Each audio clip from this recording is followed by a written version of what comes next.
بسم اللہ الرحمن الرحیم۔ عزیز طالب علموں، آج آپ کے لیے ہم لے کر آئے ہیں انگلش کے ایسے الفاظ جن کے معنی سنگولر جب جنہیں استعمال کیا جاتا ہے تو الگ ہوتے ہیں، اور جب پلورل میں استعمال کیا جائے تو ان کے معنی الگ ہوتے ہیں۔ دیکھیے، پہلا لفظ ہے ایڈوائس۔ ایڈوائس کے معنی ہے نصیحت، اور جب ایڈوائسز استعمال کیا جائے، لکھا جائے تو اس کے معنی ہیں اطلاعات۔ اسی طرح سے لفظ ایئر ہے، ورڈ ایئر، جس کے معنی آپ جانتے ہیں کہ ہوا ہیں، اور ایئر کے آگے ایس لگانے سے ایئرس بنتا ہے، جس کے معنی ہے شیخی یا بڑھ چڑھ کر کسی بات کو بیان کرنا، کسی بات کو بڑھا چڑھا کر کہنا، ایئرس۔ اسی طرح سے کمپاس قطب نما کو کہتے ہیں۔ کمپاس قطب نما، جسے قطب ستارے کی سمت کا پتہ چلتا ہے، اور کمپاسز پرکار کو کہتے ہیں۔ کمپاسز پرکار کو کہا جاتا ہے۔ اسی طرح سے اگلا ورڈ دیکھیے، کاپر۔ کاپر جس کے معنی ہے تانبا، اور اس کے آگے ایس لگانے سے کاپرس۔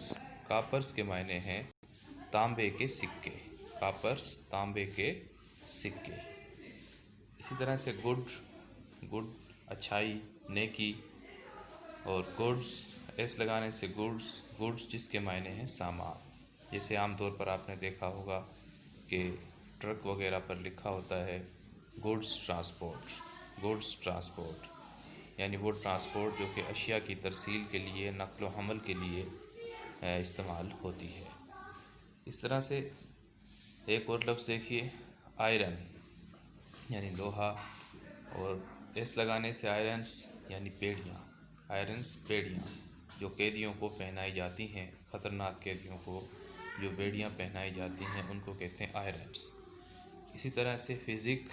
فزک کہتے ہیں دوائی کو، میڈیسن کو، اور فزکس آپ جانتے ہیں طبیعیات کو، سائنس کی ایک برانچ فزکس۔ اسی طرح سے اگلا لفظ ہے سینڈ۔ سینڈ مانا ریت، جس کے معنی ہے ریت، اور سینڈس ایس لگانے سے اس کے معنی بدل جاتے ہیں صحرا۔ سینڈس صحرا، ڈیزرٹ، سینڈس۔ اس طرح سے اگلا لفظ دیکھیے، کوارٹر۔ 1 کوارٹر، 2 کوارٹر، ایک چوتھائی، ایک چوتھائی، اور ایس لگانے سے یہ لفظ بن گیا کوارٹرس۔ کوارٹرس یعنی رہنے کی جگہ۔ کوارٹرس رہنے کی جگہ۔ تو عزیز طالب علموں، ایسے بہت سے بہترین قسم کے اسباق ہم آپ کے لیے تیار کر رہے ہیں، اور وقتاً فوقتاً ہم انہیں اس اپنے چینل سے اپلوڈ کرتے رہیں گے۔ امید ہے کہ آپ ان سے بہت سی چیزیں سیکھیں گے۔ اس لیے آپ سے درخواست ہے کہ آپ اس چینل کو سبسکرائب کریں، اور اس سے مزید مفید قسم کی معلومات حاصل کرتے رہیں۔